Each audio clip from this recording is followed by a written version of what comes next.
संसद के मॉनसून सत्र का आज है छठा दिन और इस दौरान दिल्ली हादसे पर कई सवाल उठे हैं। आम आदमी पार्टी को बीजेपी ने घेरा, बाद में राहुल गांधी ने लोकसभा में कई सवाल उठाए और उन्होंने कहा कि देश में डर का माहौल है, 21वीं सदी में नया चक्रव्यूह बनकर तैयार हुआ है। एक बहुत ही हृदय विदारक घटना घटी है ओल्ड राजेंद्र नगर में, जहां पर नाले का पानी वो पूरा का पूरा बेसमेंट में, कोचिंग सेंटर के बेसमेंट में भर गया और पूरा का पूरा बेसमेंट जलमग्न होने के कारण 3 छात्रों ने अपनी जान गंवा दी। ये बच्चे तेलंगाना, उत्तर प्रदेश और केरल से आए थे।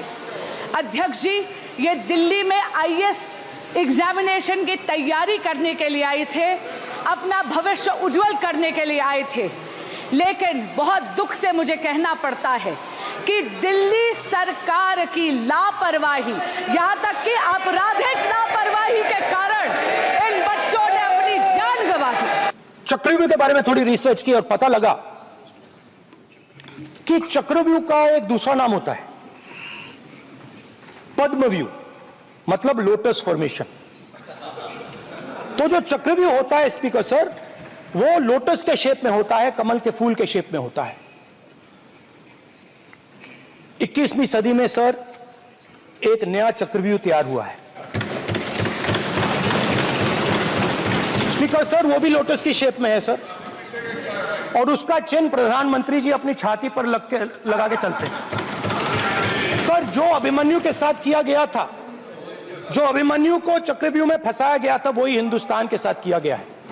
हिंदुस्तान के युवाओं के साथ, हिंदुस्तान के किसानों के साथ, हमारी माताओं बहनों के साथ, स्मॉल बिजनेसेस के साथ, मीडियम साइज बिजनेस के साथ। राज्यसभा में भी कोचिंग हादसे का मुद्दा उठा, जिस पर आम आदमी पार्टी के सांसद ने आरोप लगाए और बीजेपी सांसद सुधांशु त्रिवेदी ने भी आम आदमी पार्टी को जमकर घेरा। मैं आपके माध्यम से कहना चाहता हूं, दिल्ली की सरकार को संचालित नहीं करने दिया जा रहा है। एलजी के माध्यम से हमारे कामों पर रोज रोक लगाई जाती है, रोड़ा अटकाया जाता है। एमसीडी का काम हो, हेल्थ डिपार्टमेंट का काम हो, जल का काम हो, पानी का काम हो, हर काम में रोक लगाना। मोहल्ला क्लिनिक रोक दो, डोर टू डोर राशन की डिलीवरी रोक दो। ये घटना कोई एक दिन की बनी हुई घटना नहीं है सर।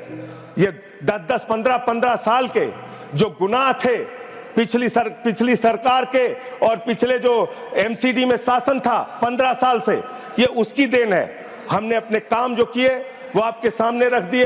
हम आपके माध्यम से ये बताना चाहते हैं कि हमारे सरकार के मंत्रियों ने एक नहीं अनेक बार इनसे निवेदन किया, विनती किया, बार बार कहा, और उसके बावजूद सिर्फ और सिर्फ दिल्ली के एलजी महोदय और अधिकारी मिलकर यह प्रयास करते हैं दिल्ली के लोगों का जीवन कैसे नरक बनाया जाए।